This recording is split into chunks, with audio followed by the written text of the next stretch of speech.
Assalamualaikum warahmatullahi wabarakatuh. Kembali lagi di channel saya. Dalam video kali ini akan membahas atau menceritakan kisah pemuda yang melamar bidadari yang mana dibawakan oleh Ustadz Hanan Antaki. Kisah ini yang sangat unik. Mari kita tanpa lama-lama kita langsung saja simak videonya. Saya mau sharing sebuah kisah nih tentang dua orang laki-laki Bani Israel. Satu ahli surga, satu ahli neraka. Yang satu mukmin, yang satu kafir. Yang kedua laki-laki ini juga sempat dikisahkan oleh Allah di dalam surat Al-Kahfi. Nanti teman-teman yang rajin baca Al-Kahfi pada hari Jumat bisa cek tuh. Salah satu kisah di surat Al-Kahfi itu kisah dua laki-laki Bani Israel, yang satu kaya, yang satu miskin, yang satu kafir, yang satu mukmin. Ceritanya dua orang laki-laki Bani Israel ini sama-sama Allah karuniai rezeki sebanyak 4.000 dinar. Sekarang 1 dinar itu kurang lebih sekitar 2,5 juta. Jadi ada 4.000 di dinar. Lalu laki-laki kaya, laki-laki kafir, laki-laki yang tidak beriman, membeli sebuah rumah yang sangat bagus di puncak bukit dengan view yang luar biasa, dengan harga 1.000 dinar. Sehingga kemudian dia datang kepada temannya yang mukmin, dia bilang, "Hei, yuk ke rumah saya tunjukin rumah baru saya." Datang nih ke rumah baru laki-laki yang tidak beriman. Pas ngelihat dari gerbangnya luar biasa, tamannya luas, ada rusanya, ada kijangnya, ada marmutnya, ada segala macamnya, ada onta, ada kuda, lengkap aja tuh. Ini rumah atau kebun binatang ya? Pokoknya rumahnya keren aja. Terus laki-laki beriman nanya, "Ini rumah baru?" "Ya." "Berapa kamu belinya?" 1.000 dinar. "Bagus kan?" "Bagus." "Ya udah kamu beli atau 1.000 dinar. Ini rumah kayak gini banyak nih masih dijual." Akhirnya laki-laki mukmin ini pulang. Malam harinya dia sholat, kemudian dia berdoa, "Ya Allah, sahabat saya sudah membeli sebuah rumah yang besar, rumah yang bagus dengan harga 1.000 dinar. Maka besok saya ingin membeli itu di surga dengan cara bersedekah 1.000 dinar. Maka berikanlah untuk saya rumah yang lebih bagus di surgamu ya Allah." Dia sedekah 1.000 dinar.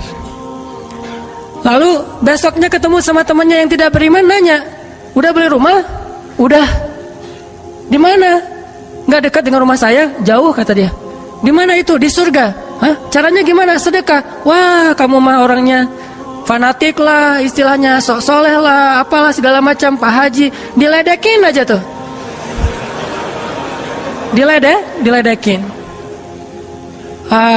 Taulah yang udah hijrah kan gitu ya, suka ada istilah-istilah ngeledekin. Ya udah hijrah, anak masjid, apa istilah-istilahnya. Diledekin gara-gara dia bersedekah 1.000 dinar. Sebagai ganti temannya yang membeli 1.000 dinar itu bisa beli rumah yang besar. Diledekin terus. Setelah berlalu sekian lama, kemudian laki-laki yang pertama ini yang tadi tidak beriman nikah. Istrinya tuh cantiknya luar biasa, usianya ABG, cantik. Setelah selesai dia lamar, nikah, pas hari pernikahan ngundang temannya yang beriman. "Datang ya ke acara pernikahan saya." Acaranya tuh weddingnya itu ada IO-nya, IO terkenal, paling terkenal di situ, IO Bani Israel. Paling jadi wedding bukan IO ya, wedding organizer-nya Bani Israel. Kan orang Bani Israel mah orang Yahudi ini kalau bikin acara tuh luar biasa ya. Kayak mereka bikin Tomorrowland segala macam kan. Jadi bikinlah wedding organizer ini bikin acara wedding yang luar biasa, menghabiskan berapa? Kalau sekarang mungkin di TV-TV itu suka diumumin biaya weddingnya itu berapa miliar kan, suka gitu tuh. Nah dia ngumumin. Atau kalau nggak dia umumin pun orang-orang bilang, "Tahu nggak itu acaranya habis berapa?" 1.000 dinar. Habis 1.000 dinar. Dia nanya, "Ini emang habis 1.000 dinar?" "Ya, maharnya 1.000 dinar. Mahar si cewek cantik. Cewek paling cantik di kota itu aja. Tidak ada lagi cowok kecuali pernah suka sama tuh cewek. Tapi dia dapat gara-gara punya uang 1.000 dinar. Saya pernah guyon sama istri saya, "Nanti kalau anak kita nikah, maharnya nggak usah mahal-mahal, 2 miliar aja. 1 miliar buat dia, 1 miliar buat bapaknya." Nah 1.000 dinar. Udah gitu dia pulang nih orang beriman. Malamnya dia tahajud, dia berdoa kepada Allah, "Ya Allah, teman saya udah nikah, nah saya mau masih gini aja." Tuh ya, ini pedoman buat teman-teman ya. Kalau ada yang ngasih kartu undangan, tanya maharnya berapa? Maharnya 10 juta. Waduh, saya pas nih 10 juta. Bilang ke Allah, ya Allah, sama kayak dia. Saudara saya, teman saya sudah menikah dengan mahar 1000 dinar. Dan saya masih punya. Saya ingin melamar bidadari di surga dengan 1000 dinar. Nikahkanlah saya dengan bidadari paling cantik di surga ya Allah. Ini 1000 dinarnya, sedekah 1000 dinar. Temannya punya anak, ceritanya pas lagi reuni SMP gitu ya. Lagi reunian tanya, kok masih sendiri aja? Enggak sendiri, cuma nggak dibawa. Itu trik menjawab pertanyaan yang nyelekit tadi. Loh, kok kamu sendiri? Nggak ditemenin sama si dia? Enggak, lagi nggak enak badan. Nggak dibawa katanya. Loh, kok nggak dibawa? Soalnya masih di surga. Udah aja. Oh, di surga gimana caranya? Sedekah 1000 dinar. Wah, lo benerannya keterlaluan lo. Udah habis-habisan dibully. Dibully habis-habisan gara-gara dia nggak melamar cewek dengan 1000 dinar, malah pakai sedekah untuk melamar bidadari Hurul Ain. Baca surat Ar-Rahman paragraf terakhir tentang Hurul Ain.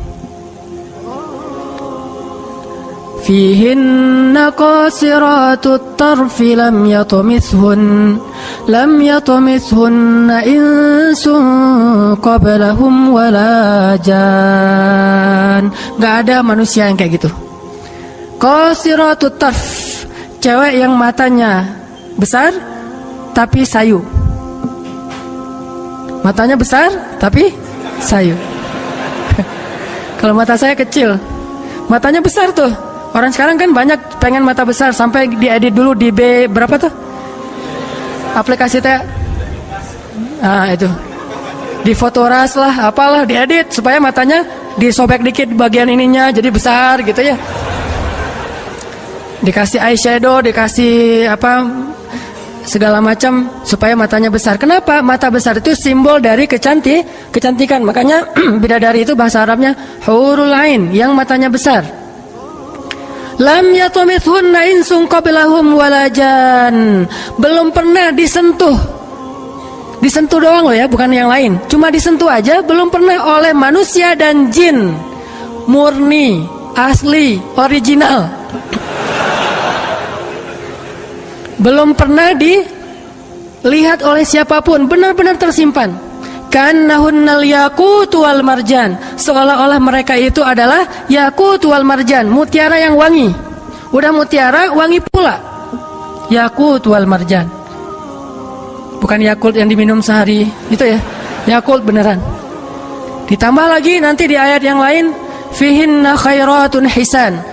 Perempuan yang khairat. Khairat itu artinya banyak anak, subur. Dan di surga itu orang berkeluarga dan beranak pinak.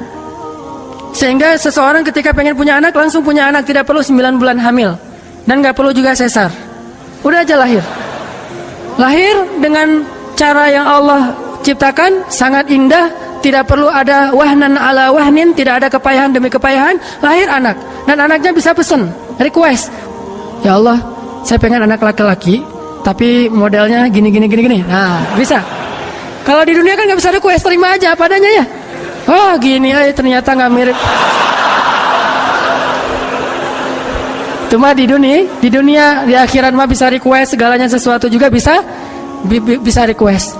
Udah aja kayak gitu. Hurul Ain, sehingga dia tahu gimana pun cewek ini cantik, tidak pernah bisa mengalahkan satu Hurul Ain. Seandainya jemari Hurul Ain, jari kelingking doang dikeluarin dari surga ke dunia, maka cahaya matahari akan tertutup oleh cahaya jari kelingkingnya Hurul Ain. Kalau Hurul Ain sempat keluar dari surga, jatuh ke bumi, kau bidadari jatuh dari langit gitu kan ya. Nah, jatuh tuh ke bumi beneran, maka nafasnya, satu kali dia bernafas, semua manusia akan mati karena tergila-gila kepada dia.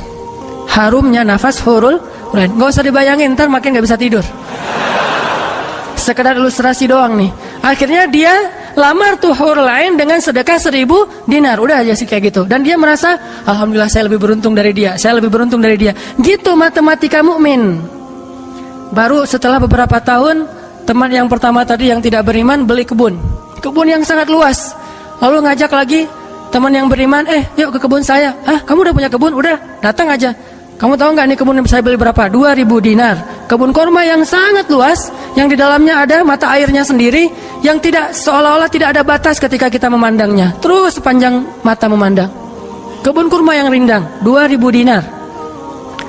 Lalu laki-laki ini pulang lagi, ya Allah, izinkan saya membeli kebun-kebun surgamu dengan 2.000 dinar, karena saudara saya itu udah membeli kebun di dunia. Sedekah lagi 2.000 dinar. Terus kayak gitu sampai mereka tua. Yang satu meninggal dalam keadaan kaya raya tapi kafir, yang satu lagi meninggal dalam keadaan miskin tapi beriman. Siapa lebih beruntung? Tergantung matematika yang dipakai. Kalau matematikanya materi duniawi, pasti orang yang pertama yang tidak beriman lebih beruntung, bisa menikmati dunia habis-habisan sampai hari tuanya. Tapi kalau matematikanya matematika mukmin, Rabbani, maka pasti yang kedua lebih beruntung dari yang pertama. Nanti setelah mereka meninggal, ini ceritanya panjang sekali dan kemudian jadi salah satu tafsir dari Al-Quran surat As-Saffat yang nanti kita baca. Di akhirat, kalau teman-teman tahu, kalau kita baca tafsir itu ternyata ya, di surga itu punya jendela. Kayak rumah punya jendela. Cuman saya nggak tahu seperti apa bentuk jendelanya, karena surga itu kata Nabi, ma la ainun ra'at wa la uzunun sami'at, yang nggak pernah dilihat oleh mata, yang nggak pernah didengar oleh telinga, yang nggak pernah dibayangkan oleh imajinasi manusia. Yang jelas ada jendela itu di surga. Nah, jendela ini apa? Jendela ini dipakai untuk mengintip ke neraka. Jadi nanti kalau ada kisah-kisah penduduk surga menyelamatkan orang-orang di neraka, itu lewat jendela itu. Kalau ada cerita penduduk surga dan penduduk neraka berdialog, itu lewat jendela itu. Bukan keluar dulu, sama-sama keluar terus ada ruangan khusus dialog gitu, enggak. Atau pakai misalnya Skype gitu ya, nelpon neraka pakai Skype. Tring, lagi disiksa, aduh ada yang nelpon, bentar dulu. Kan nggak ada yang gitu ya. Ini mah pakai jendela. Jadi jangan pakai imajinasi teknologi yang sekarang. Nggak ada Skype, nggak ada WhatsApp call, video call gitu, nggak ada line. Yang ada lewat jendela. Begitu dia ngelihat ke jendela, dia langsung Allah berikan dimensi melihat neraka. Langsung Allah kasih ruang untuk bisa melihat neraka. Di neraka itu dia akan bertanya kepada malaikat neraka, ngasih kayak kertas gitu, tolong cariin yang namanya ini, cariin. Oh ya, ini masa nggak kenal, kayaknya di surga. Emang siapa? Hanan Ataki. Penduduk malaikat neraka mah nggak kenal. Amin, aminin atuh. Mudah-mudahan semua kita tidak dikenal di neraka, dikenal di surga insya Allah. Kalau ini mah nggak boleh hore, ini serius nih mah. Udah aja ngasih nama gitu ya ke malaikat penjaga neraka. Kenal nama ini nggak? Oh ntar dulu nanya ke yang lain. Kenal nama ini nggak? Oh ada tuh yang di pojok sana tuh lagi dihabis-habisin sama malaikat. Udah malaikat yang itu bawain sini gitu. Pas dibawain ternyata itu adalah laki-laki tadi yang di dunia saling bersaing dalam memperkaya diri. Satu memperkaya diri di dunia, yang satu lagi memperkaya diri di akhirat.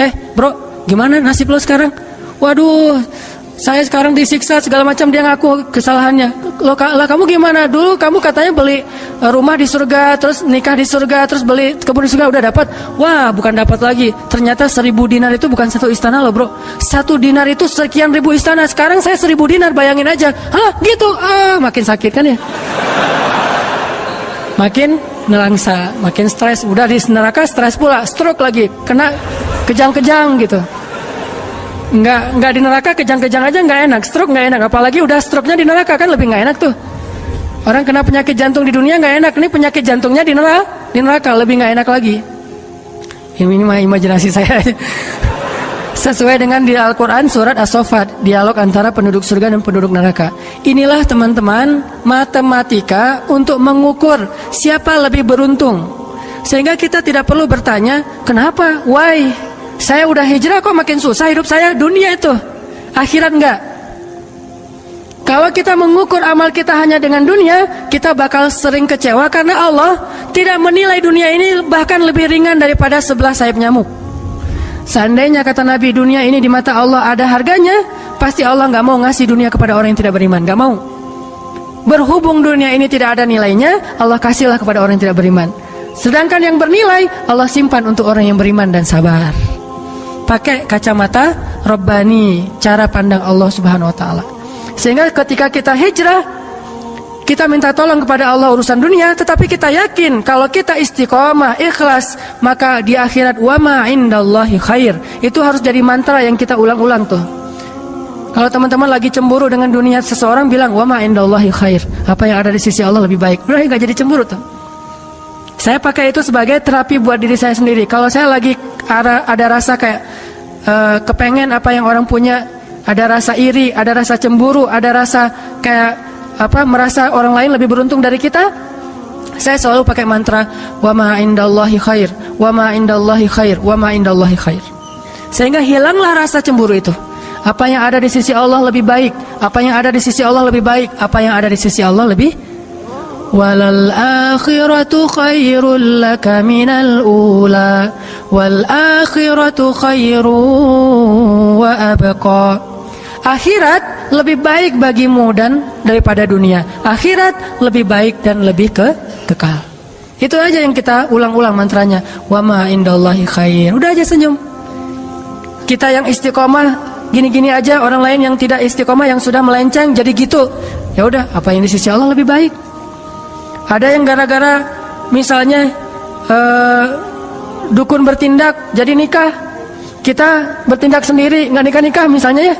Ya udah aja, wa ma indallahi khair. Dan apa yang ada di sisi Allah itu bukan hanya akhirat tetapi juga dunia. Cuman Allah tidak memberikannya dalam waktu yang segera kepada mukmin karena Allah ingin melihat dulu ketabahan, kesabaran dan keistiqomahan kita. Matematika itu coba kita pakai dalam hidup. Demikianlah kisah pemuda yang melamar bidadari yang dibawakan oleh Ustadz Hanan Hantaki. Semoga dengan ada kisah ini kita bisa mengambil hikmahnya dan bisa bermanfaat untuk kita. Assalamualaikum warahmatullahi wabarakatuh.